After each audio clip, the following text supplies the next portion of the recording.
So you might have heard about SQL injection. So what is an SQL injection? So every site on the internet uses a database to store its users critical data and the login information. So let's take an example of facebook.com. You might have account on facebook.com. So to log in, what you do is you log in with your email address and your password. So once you put your email and password, it goes to the database. So let's say Facebook is using SQL database to store its user data. Once we input user address and the password to its account, it goes to the SQL database. Once you click on login. So what does SQL database does is it validates the data coming from the user. So let's say the user ID and password in SQL database is in the table form, which looks like this. So once I click on login, it checks for the user pranav@gmail.com and the password @123. So it makes a SQL query like this. Select star from users means it selects all from users. Star is often referred to as all of the content where the username equal to pranav@email.com. So it's referring to the database table where it says select all of the users. Username is equal to pranav@email.com and password is equal to password@123. So it's using an AND operator. AND operator is an operator which is used when we want to check whether all of the conditions provided are true, and in this case it is username and password. So the username and password must be true when both of the conditions are true. AND operator returns the result as login successful because you can see in our SQL database that the user ID field and password field matches with the input provided by the user. So as the both of the conditions provided by the user are true, that means we are able to log in into our Facebook account. So you can see true and operator true equal to true. If one of them is false, and because we are using AND operator, it will return as false. And as you can see, this mechanism is relying on user input and not validating what is provided by the user. So what if user uses this input in its username field, which is basically a SQL query we are injecting in the username field. So let's see how this query works. As you can see, we are using the same query from before, but if you notice, we have added apostrophe or. Here the apostrophe is completing the string of the username field, and once the string is completed, the code after that is considered as SQL query. Then we are adding 1 equals 1. So as I have told you about the AND operator, the OR operator is completely different. So these are the Boolean operators which require two conditions for them to work. So in the OR operator, we have a condition like Elon Musk at email.com, and the second condition is 1 equals 1. So how OR operator works is the OR operator only needs one condition to be defined as true. So in this case, we are injecting a code which is 1 equals 1. So 1 equals 1 is always true. That's why whether our first condition, which is the username, is true or false, it will return true always because we have set our second condition to be true, which is 1 equals 1. After that, we will add semicolon dash dash, which will comment out all of the code afterwards, and it will not be executed as it will be considered as a comment. So now we know once we execute this SQL query, it will return as true because we are using the OR operator.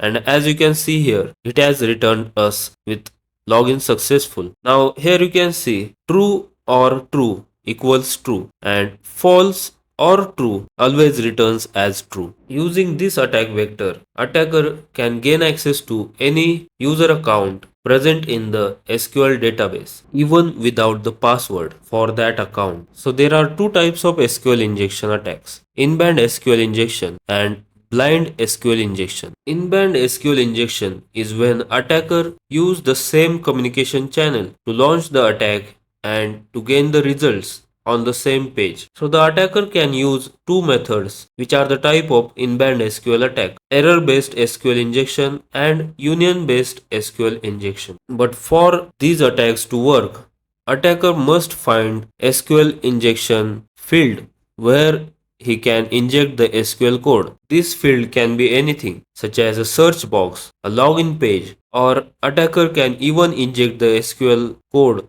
into the URL field of a website. So in the error-based SQL injection attack, attacker relies on error messages when the code is injected in search bar or login page, or it can be URL field. An attacker can input the parameters such as apostrophe, double apostrophe, forward slash, or 1 equals 0. Using these parameters will return the error message, letting the attacker know that the SQL vulnerability is present in the website. In union-based SQL injection, attacker leverages union SQL operator to combine the result of two or more select statement to get the access of the database. So what does it mean? So the union means combining the two queries. So when the attacker gives the first query, which is, let's say, to show an error message, he will add that query with an union statement, which is union select statement, to print out all of the database on the error screen. And that way the attacker will be able to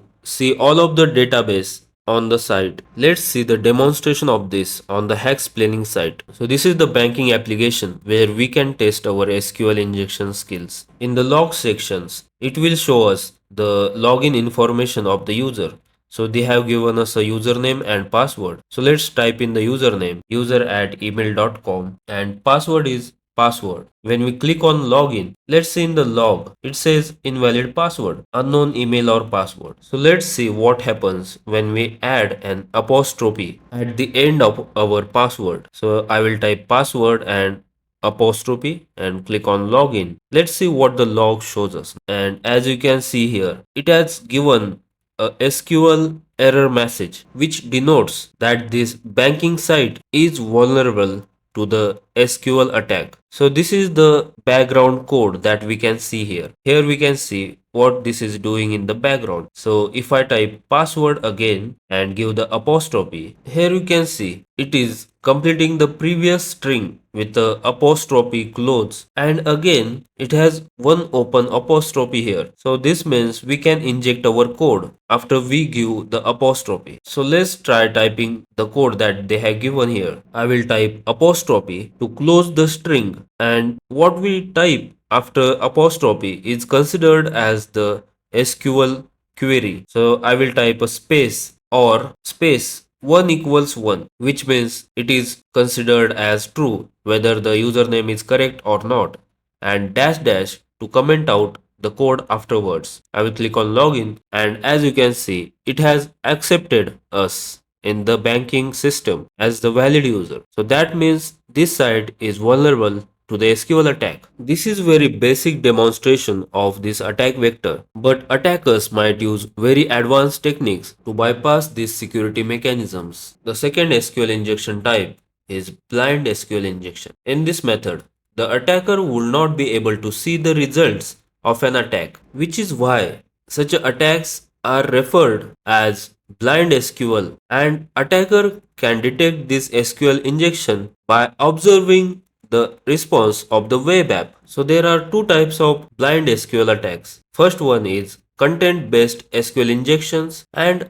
time based SQL injections. In content based SQL injections, attacker rely on the content which is shown on the web page. So as these techniques does not show any error on the screen when the SQL injection is executed, the attacker might have to use different route to exploit these vulnerabilities. So the attacker relies on content. SQL queries are injected in the input field. This website might show the different output to the user, such as the columns or the content on the website might go missing or should not respond as it supposed to. And that's why these SQL injection attacks are called blind SQL injection, because they does not show the direct output as other methods. Next one is time-based SQL injection. In this method, attacker relies on the time taken to respond by the website. For example, if the attacker injects an SQL query, the website might take longer to respond if the website is vulnerable to the attack, and if not, it will load as normal. That way you can find out if the website is vulnerable or not. The attacker can try to inject the code such as sleep 5 seconds and hash to check whether the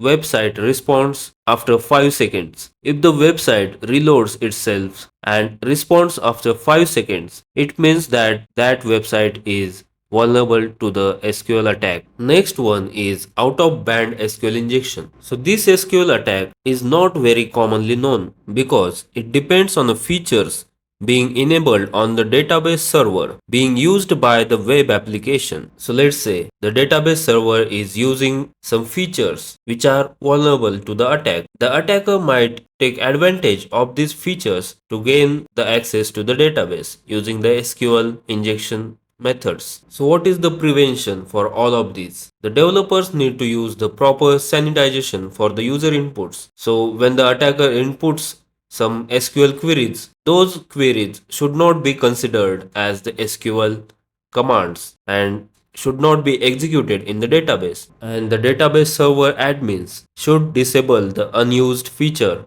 or update those services time to time to prevent these attacks from happening.